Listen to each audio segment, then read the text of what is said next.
निर्मल शिक्षक प्रशिक्षण महाविद्यालय के ऑनलाइन क्लासेस में आपका फिर से स्वागत है। पिछले पाठ में हम लोगों ने चर्चा की थी कि शैक्षिक उद्देश्यों को व्यवहारिक रूप में किस प्रकार से लिखना है। उनका जब विशिष्टीकरण करते हैं, स्पेसिफिकेशन करते हैं, तो उनमें हम किन किन चीज़ों को किन किन उद्देश्यों से रिलेटेड सम्मिलित करते हैं, इन चीज़ों पर कल चर्चा की थी। और उसी चीज़ को दैनिक पाठ्य योजना में व्यवहारिक रूप से हम कैसे लिखते हैं, जब अध्यापक दैनिक पाठ्य योजना बनाता है तो उसका प्रारंभ कैसे करता है, ये चीज़ें हम यहाँ स्पष्ट करेंगे। सामान्यतः दैनिक पाठ्य योजना की फॉर्मेट दो तरह से यहाँ भारत में चलती है। एक NCERT पैटर्न पर चलता है, एक RCM मैसूर के आधार पर चलता है, regional college of education Mysore, और एक NCERT दिल्ली। इन दोनों ने एक फॉर्मेट दिया है, मेगर ने भी दिया है, मिलर ने भी दिया है, लेकिन उन सब में सबसे श्रेष्ठ जो फॉर्मेट माना गया है वो NCERT पैटर्न को माना गया है। उसी के आधार पर हम ये दैनिक पाठ्य योजना निर्मित करते हैं। सबसे पहले दैनिक पाठ्य योजना बनाते समय शिक्षक के दिमाग में ये बातें चलती हैं कि मैं जो पाठ पढ़ाऊँगा आज, उस पाठ से रिलेटेड मैं बच्चों को क्या क्या चीज़ें बताऊँगा और उन चीज़ों से बालकों को सीखने को क्या मिलेगा, उनके व्यवहार में अपेक्षित क्या व्यवहार होगा। हम जो अपेक्षा करते हैं कि ये पाठ पढ़ाने से बालक में ये चेंजेस आएंगे, क्या वो आएंगे, इस बात को हम अपने मस्तिष्क में रख के और आगे बढ़ते हैं। जब कक्षा में हम इस बात को ध्यान में रख के पढ़ाते हैं तो इस बात का निर्धारण कर लेते हैं कि इससे ये होगा। फिर जैसे ही पाठ हमारा समाप्त होने की ओर होता है, अध्यापक कथन के तुरंत बाद हम बोध प्रश्न पूछते हैं। उन बोध प्रश्नों के माध्यम से हमें यह पता चलता है कि हमारे द्वारा बताई हुई विषय वस्तु बालक के मस्तिष्क में कितनी बैठी, कितनी बात वो सीख गया। उसके तुरंत बाद श्यामपट पर लिखते हैं। श्यामपट सार लिखने का जो मुख्य उद्देश्य वो यही है कि जो हमने बोला है उसका निष्कर्ष, उसका सार गर्भित संक्षिप्त विवरण हम बोर्ड पर लिखते हैं, जिसे बालक अपनी कॉपी में, अपनी अभ्यास पुस्तिका में लिख लेता है। उसके बाद जब पाठ समाप्त हो जाएगा तब हम उससे मूल्यांकन प्रश्न पूछेंगे। मूल्यांकन प्रश्न पूछने के बाद हमें ये आभास हो जाएगा कि हमारे द्वारा पढ़ाया पाठ, इस पाठ को पढ़ाने के लिए जो हमने शिक्षण विधि चुनी, वो जो शिक्षण कौशल हमने काम में लिए, वो शिक्षण सहायक सामग्री जो काम में ली, वो उद्देश्य जो निर्धारित किए, वो सभी बहुत ही इम्प्रेसिव रहे, सभी बहुत ही अच्छे रहे या नहीं रहे। इमेजिन 1% हमें ये रिजल्ट मिलता है कि हमने जो पढ़ाया था बालकों को, बालक उसमें से कुछ सीख नहीं पाए, तो उसके लिए हमें यहाँ अपनी व्यूहरचना बदलनी होगी, जिसे रेमेडियल टीचिंग के नाम से जानते हैं, उपचारात्मक शिक्षण। उपचारात्मक शिक्षण हम जब कराते हैं जब हमारी पूरी कक्षा के बच्चों को पढ़ाई हुई बात कुछ बच्चों की समझ में नहीं आती, उनको अलग से क्लास लगाई जाती है और हमारी शिक्षण व्यूहरचना में हमें तब्दीली करनी होती है। उनके मेंटल लेवल के अकॉर्डिंग हमें वो अपनी शिक्षण व्यूहरचना चेंज करनी होती है, उनकी रुचि के अनुसार चेंज करनी होती है, उनसे मानसिक स्तर और अनुभव क्षेत्र के आधार पर हमें चेंज करनी होती है, तब जाके हम उसमें सफलीभूत हो पाते हैं।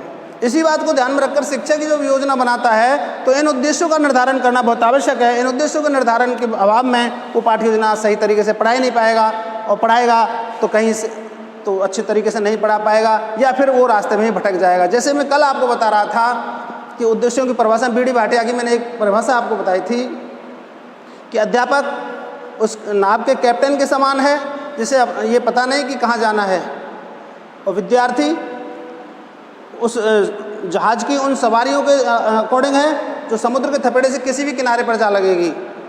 इसीलिए ये ज़रूरी है कि शिक्षक पूरी मनोयोग से पूरे अच्छी तरीके से बच्चों को पढ़ाए। एक शिक्षक की गलती पूरे राष्ट्र को भुगतनी पड़ती है।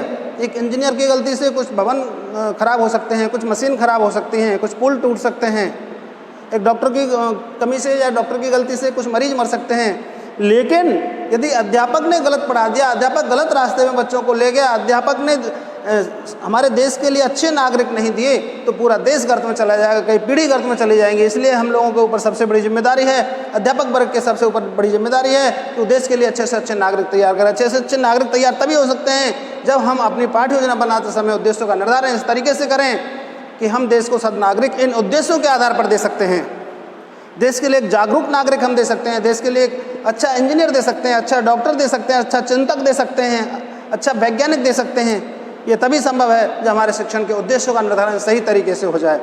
जब हम दैनिक पाठ्य योजना बनाते हैं तो सबसे पहले हम क्या करते हैं, सबसे पहले लिखेंगे दिनांक।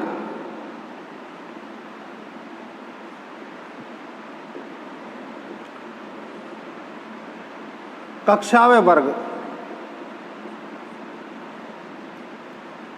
अगर कक्षा छोटी है तो वर्ग लिखने की कोई आवश्यकता नहीं, यदि कक्षा बड़ी है तो हमें लिखना पड़ेगा।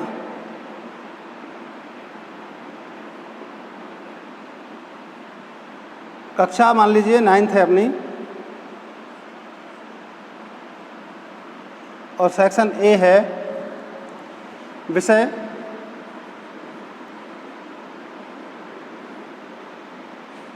सामाजिक विज्ञान शिक्षण।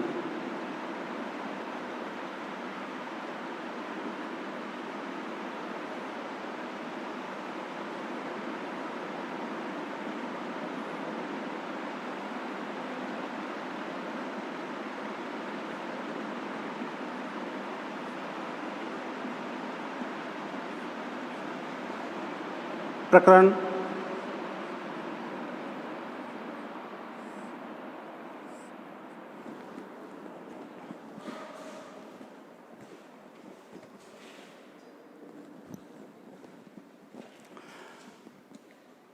कालांश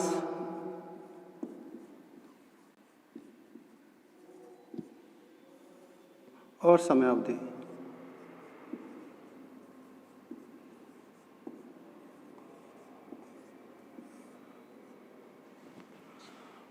कालांश मान लीजिए आपका 4th है। पाठ्य योजना का समय जो स्टैंडर्ड समय है वो 35 से 40 मिनट ही होता है, इसलिए पाठ्य योजना वाला समय इस बात का उल्लेख इसमें जब करते हैं तो 35 या 40 मिनट का ही उल्लेख करते हैं।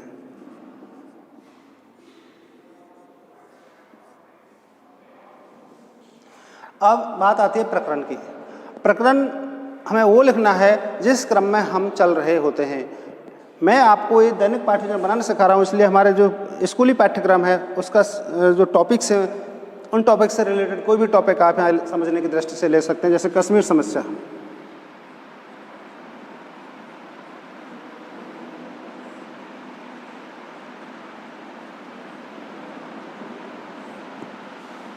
ठीक है, ये हमने हमारी समस्या ले ली या हमारा प्रकरण ले लिया। अब इससे रिलेटेड उद्देश्यों का निर्धारण हमें करना है। हम अपने बालकों को इसे कैसे पढ़ाएंगे, और जब इसे पढ़ाएंगे तो इसके माध्यम से हमारे बालक सीखेंगे क्या, उनके व्यवहार में क्या परिवर्तन आएगा, उनके अंदर कौन से गुण विकसित होंगे, कौन से भाव पैदा होंगे और कौन सी क्रिया वो करने के लिए प्रेरित होंगे। यानी उद्देश्य तीन बताए थे मैंने आपको, ज्ञान, बोध और प्रयोग। तीनों उद्देश्यों की प्राप्ति हमें इसके माध्यम से हो रही है अथवा नहीं, ये हम मूल्यांकन के माध्यम से पता करेंगे। सबसे पहले पाठ्य योजना जब बनाएंगे तो ये फॉर्मेट तैयार करना होता है।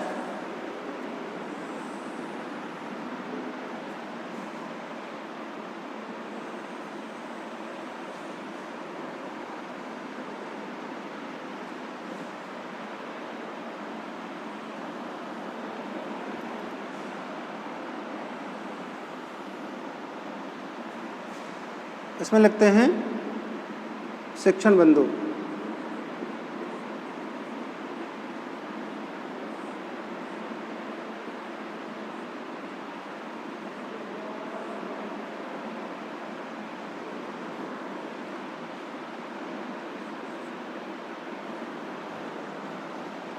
प्राप्त उद्देश्य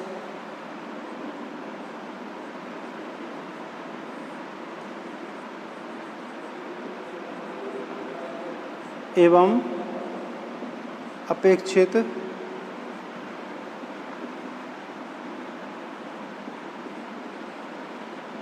व्यवहारगत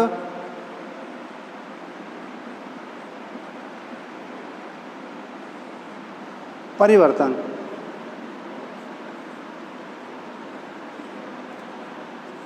यानी जो हम शैक्षिक उद्देश्य ले रहे हैं वो शैक्षिक उद्देश्य में प्राप्त उद्देश्य, उनसे हमारे बालकों में परिवर्तन की, उनके व्यवहार में परिवर्तन की हम क्या अपेक्षा करते हैं, वो चीज़ हमें यहाँ लिखनी है। यहाँ कक्षोपयोगी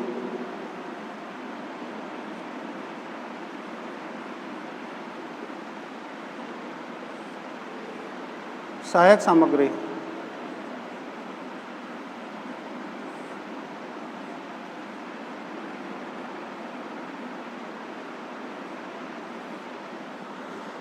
ठीक है, अब कश्मीर समस्या को एक साथ जब हम बालक को पढ़ाएंगे तो बालक की समझ में बात मुश्किल आएगी, इसलिए हम इसको कुछ भाग कर लेते हैं, यानी इसका वर्गीकरण कर लेते हैं। जैसे मैंने आपको बताया था ज्ञान एक पूर्ण इकाई है, उसे विभक्त नहीं किया जा सकता, लेकिन उसका वर्गीकरण हम कर सकते हैं, क्रमबद्ध रूप में हम उसके टुकड़े कर सकते हैं। जैसे सबसे पहले कश्मीर समस्या का सामान्य परिचय।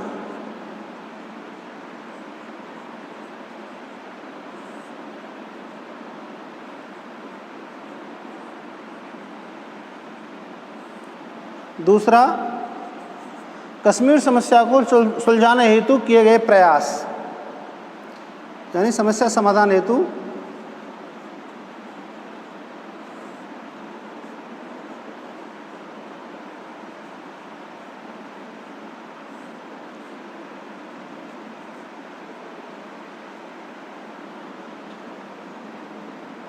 किए गए प्रयास।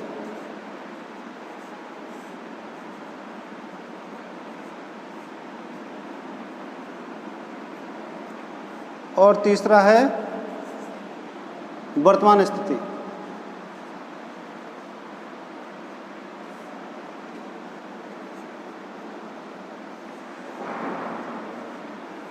ये 3 शिक्षण बिंदु हमने इसके कर लिए। अब उद्देश्यों का हमें यहाँ लेखन करना है। पहले ज्ञानात्मक उद्देश्य।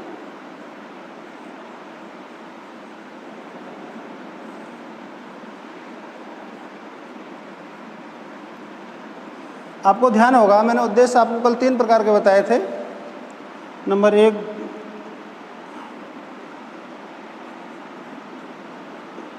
ज्ञानात्मक, नंबर 2 भावात्मक और नंबर 3 क्रियात्मक।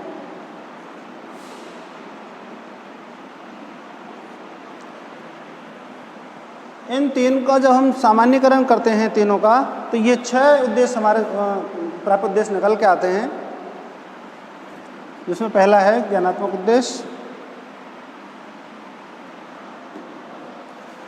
ज्ञानात्मक उद्देश्य में लिखना है छात्र या विद्यार्थी कश्मीर समस्या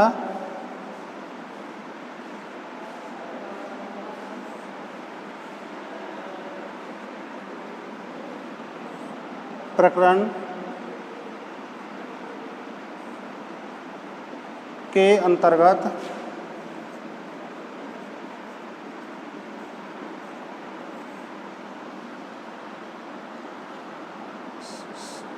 कश्मीर समस्या का सामान्य परिचय,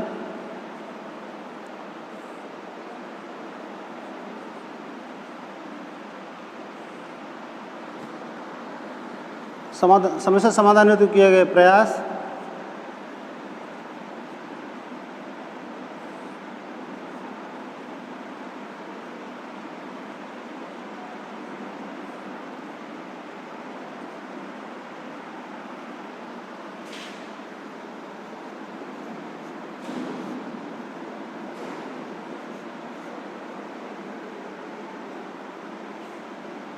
एवं वर्तमान स्थिति का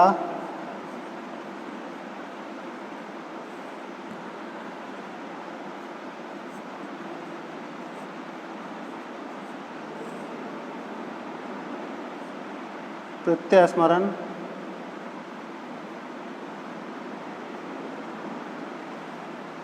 एवं प्रत्यभिज्ञान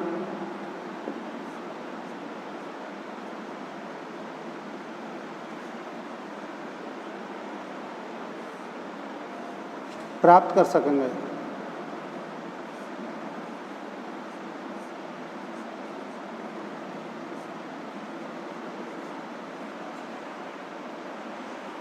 इसका मतलब है इस उद्देश्य का निर्धारण हमने क्यों किया?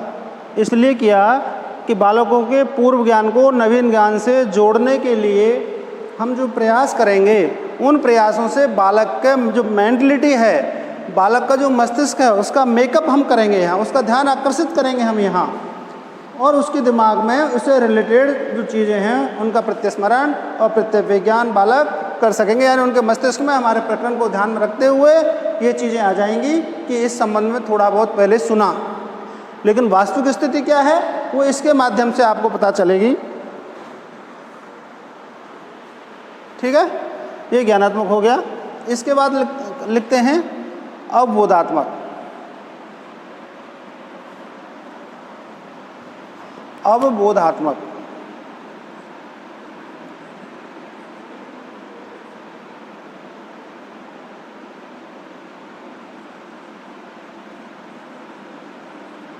अवबोधात्मक उद्देश्य, इसका मतलब है अंडरस्टैंडिंग, समझ। इसमें क्या लिखेंगे?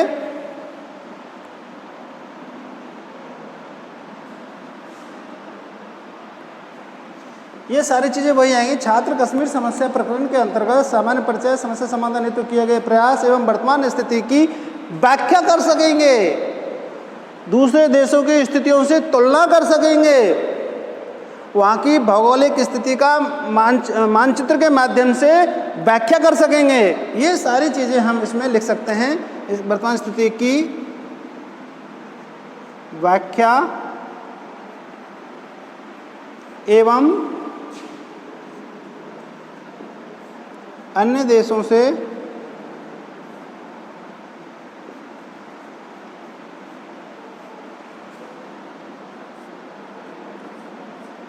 समान प्रकृति की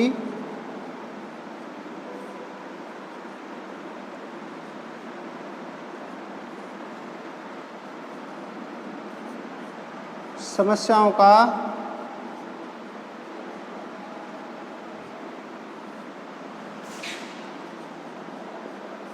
तुलनात्मक अध्ययन कर सकेंगे।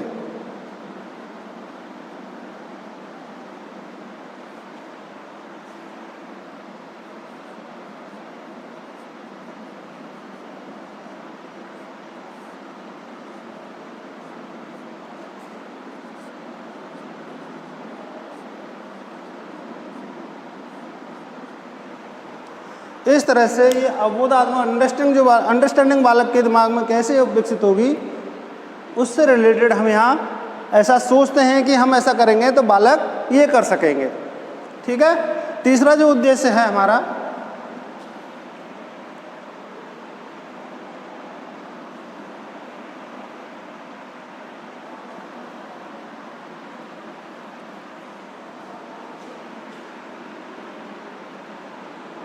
प्रयोगात्मक, अनुप्रयोगात्मक या ज्ञान उपयोग, तीनों में से कोई भी चीज़ हम लिख सकते हैं।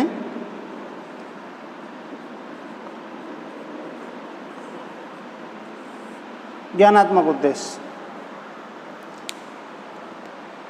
ज्ञानात्मक उद्देश्य मतलब है इस समस्या का अध्ययन बालक जब कर लेगा तो उसको जो ज्ञान मिलेगा, उसको जो सीख मिलेगी, उसको जो समझ होगी, उस समझ का प्रयोग वो ऐसी ही आगे आने वाली समस्याओं में किस प्रकार से करेगा, यानी अपने भावी जीवन में प्राप्त ज्ञान का उपयोग कैसे करेगा, ये इस उद्देश्य से रिलेटेड है। इसमें लिखना है स्थिति छात्र कश्मीर समस्या प्रकरण के अंतर्गत सामान्य परिचय, समस्या समाधान हेतु किए गए प्रयास एवं वर्तमान स्थिति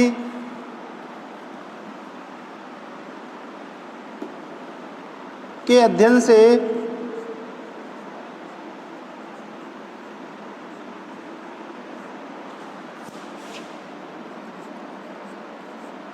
प्राप्त ज्ञान का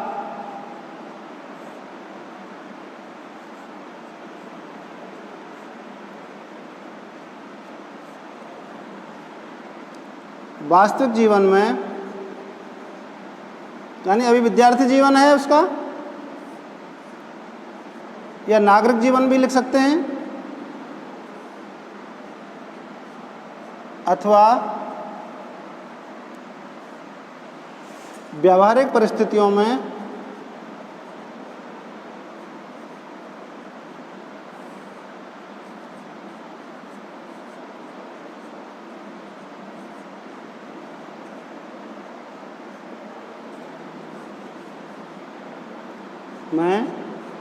प्रयोग कर सकेंगे या उपयोग कर सकेंगे।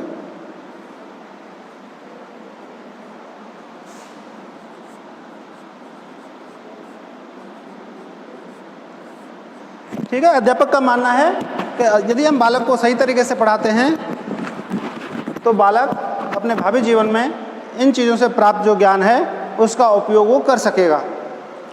इसके जब आगे बात करते हैं, चौथा उद्देश्य, जब ज्ञान प्राप्त हो जाता है तो उसके बाद हमारे अंदर एक स्किल डेवलप होती है। उस स्किल से क्या यहाँ तात्पर्य है वो मैं आपको बताता हूँ। चौथा उद्देश्य है कौशलात्मक उद्देश्य।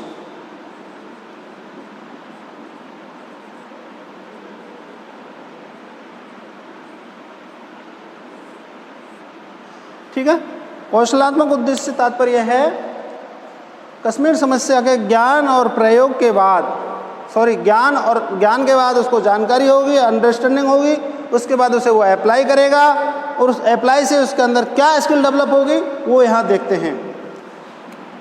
छात्र कश्मीर समस्या प्रकरण के अंतर्गत सामान्य परिचय, समस्या समाधान हेतु किए गए प्रयास एवं वर्तमान स्थिति से संबंधित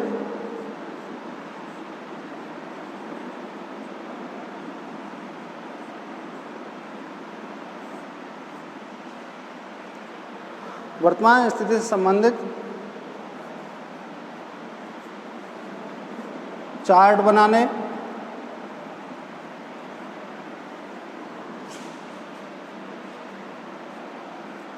तालिका बनाने,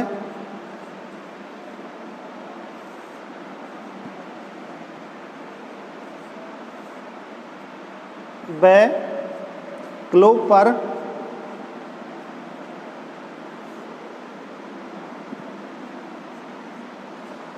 मानचित्र का अध्ययन करने,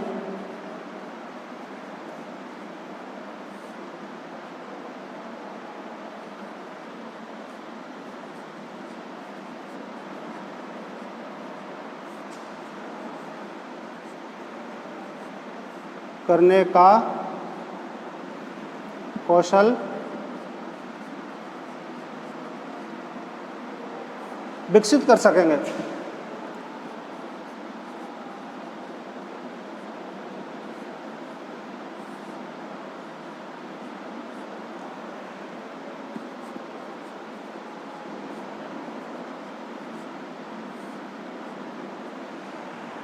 इसका मतलब है जो हमने ज्ञान प्राप्त किया उसको अप्लाई किया, अप्लाई के बाद हमारे अंदर जो कौशल विकसित हुआ वो कौशल दो चीज़ों के विकसित हुए। अध्यापक जब इस कश्मीर समस्या को बालकों के सामने रखेगा, समझाएगा, तो चार्ट आदि के माध्यम से, ग्लोब के माध्यम से इस चीज़ को समझाना पड़ेगा। यदि सामान्य लेक्चर के माध्यम से ही हम बालकों को ये पढ़ाएंगे तो वो बालक नहीं सीख पाएंगे, क्योंकि उनकी भौगोलिक स्थिति की उनको वहाँ जानकारी नहीं है, इस समस्या की उत्पत्ति की उनको जानकारी नहीं है। यदि उस चार्ट के माध्यम से हम एक एक चीज़ को अलग अलग तरीके से खोल के बताएंगे, ग्लोब पर बालकों को दिखाएंगे अलग अलग तरीके से कि भाई ये हमारा एशिया महाद्वीप है, एशिया महाद्वीप में ये हमारा देश है, ये पाकिस्तान है, भारत और पाकिस्तान के मध्य कश्मीर समस्या है, इस समस्या की उत्पत्ति, फिर यहाँ लेक्चर होगा। यानी जो सहायक सामग्री हमने काम में ली है उस सहायक सामग्री का कनेक्शन हम किससे करेंगे? अपने लेक्चर से। तब बालकों के मस्तिष्क में जो गूढ़ रहस्य की बातें हैं, जो छुपी हुई उसके अंदर की बातें हैं, वहाँ की भौगोलिक स्थिति की बातें हैं, वो सारी बातें आ जाएंगी। फिर उनके सामने कभी भी ऐसी बात आएगी तो कश्मीर समस्या का चार्ट बना देंगे, यानी एक मैप बनाएंगे, उस मैप पर ऊपर कश्मीर को दिखाएंगे, वहाँ की स्थितियाँ क्या हैं, वो सारी चीज़ें हम बालक हमारा यहाँ बता देगा। उसकी टेबल भी बना सकते हैं कि कौन सी बैठक कब कब हुई थी। समझौते के लिए जो बैठकें हुई थी विभिन्न प्रकार की, जैसे शिमला समझौता हुआ था, आगरा शिखर वार्ता हुई थी, दिल्ली शिखर वार्ता हुई थी, इसके अलावा और बहुत सारी बैठकें भी हुई थी। ठीक है, तो इस तरह से इनसे संबंधित टेबल बना देगा और ग्लोब पर वो उसकी स्थिति को समझा देगा कि कश्मीर किस जगह पर स्थित है। तो इस तरह से कौशलात्मक उद्देश्य की प्राप्ति भी हम इसके माध्यम से करेंगे। अब ये चारों जो उद्देश्य हैं, ज्ञानात्मक उद्देश्य, अवबोधात्मक उद्देश्य, ज्ञानोपयोग या प्रयोगात्मक उद्देश्य और कौशलात्मक उद्देश्य, इन चारों उद्देश्यों का मापन संभव है।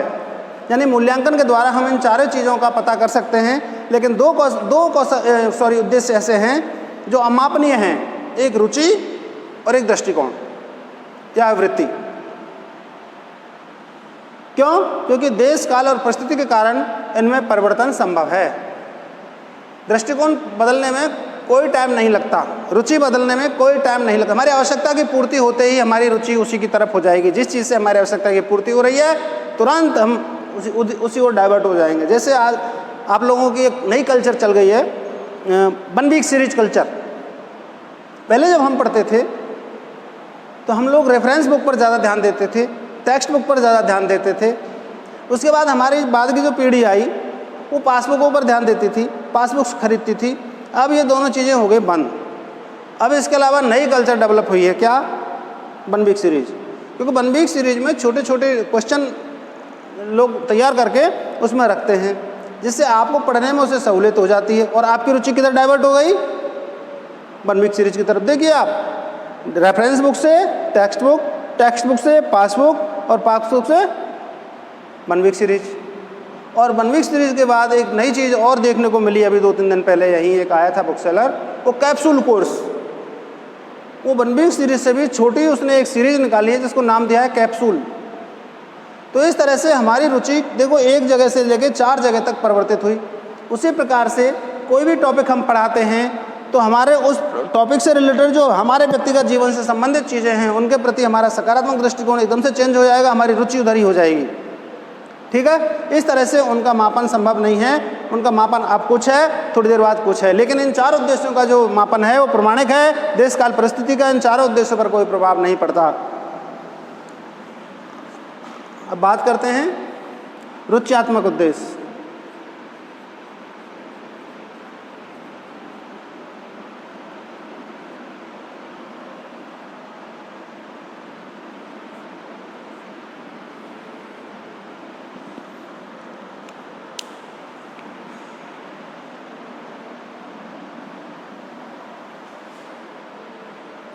अब बालक में कश्मीर समस्या के प्रति रुचि कैसे, उनमें रुचि कैसे बालक हम विकसित करेंगे?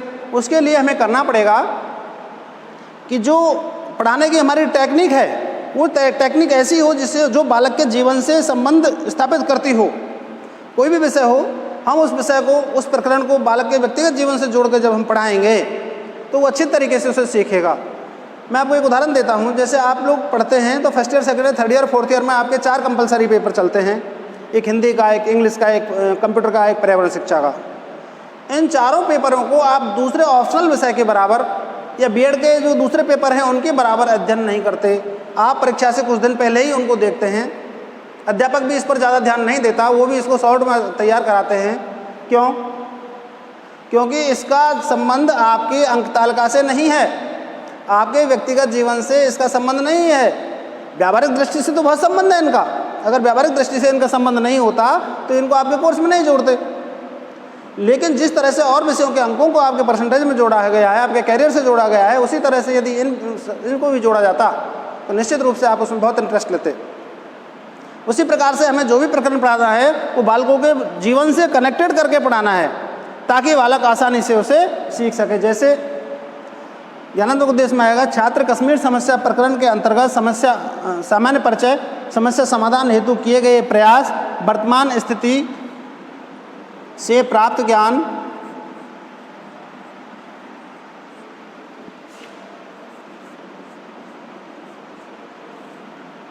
का ऐसी ही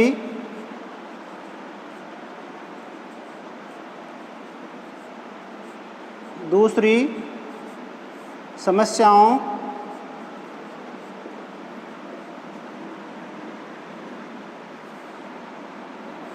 के अध्ययन के प्रति के अध्ययन अथवा साहित्य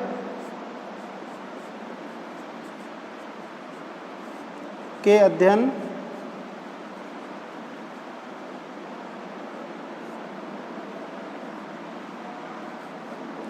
के प्रति रुचि विकसित कर सकेंगे।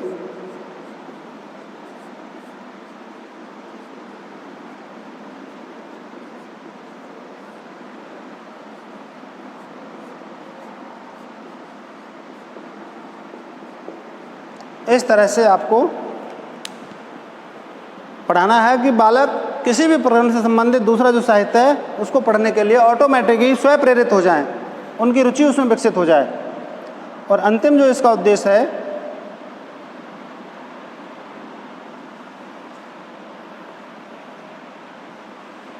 वो है अभिवृत्त्यात्मक या दृष्टिकोण।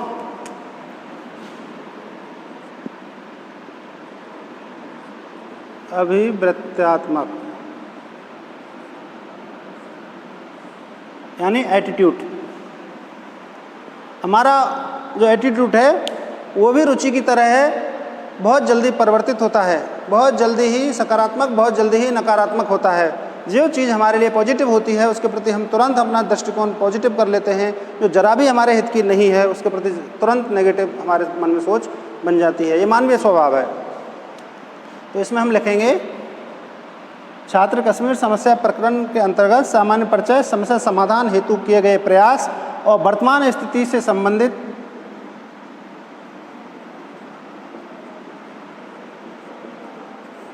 प्राप्त ज्ञान के प्रति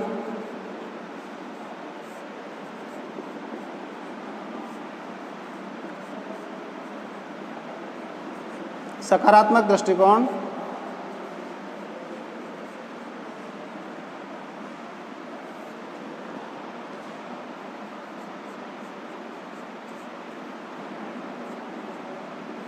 विकसित कर सकेंगे।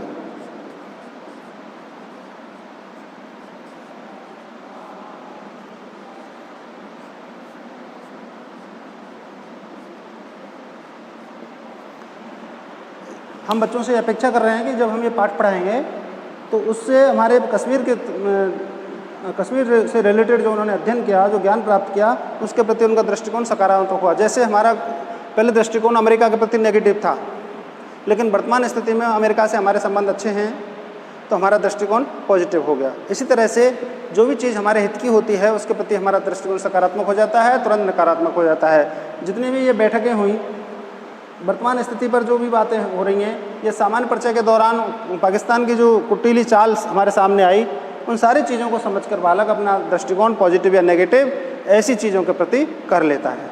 इस तरह से ये उद्देश्यों का निर्धारण हम करते हैं। फिर आती है कक्षोपयोगी सहायक सामग्री। कक्षोपयोगी सहायक सामग्री से तात्पर्य है कक्षा शिक्षण के दौरान जो भी सहायक सामग्री हम काम में लेते हैं उन सारी चीज़ों का उल्लेख हमें यहाँ करना होता है। जैसे पहले श्यामपट्ट,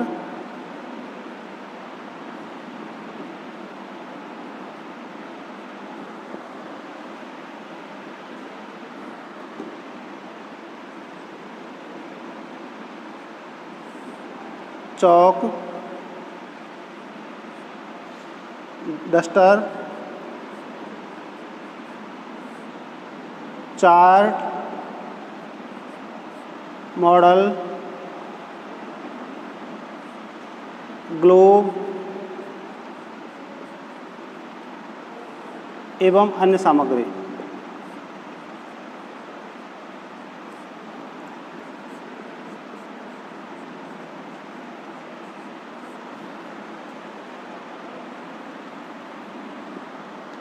इस तरह से इन चीज़ों का उल्लेख हम यहाँ करते हैं। अब हमारा एक स्टेप यहाँ पूरा हो गया। उद्देश्य व्यावहारिक दृष्टि से कैसे लिखे जाते हैं, इस तरह से लिखे जाते हैं। इस तरह से उद्देश्यों से संबंधित जो चैप्टर था वो अब क्लोज्ड। धन्यवाद।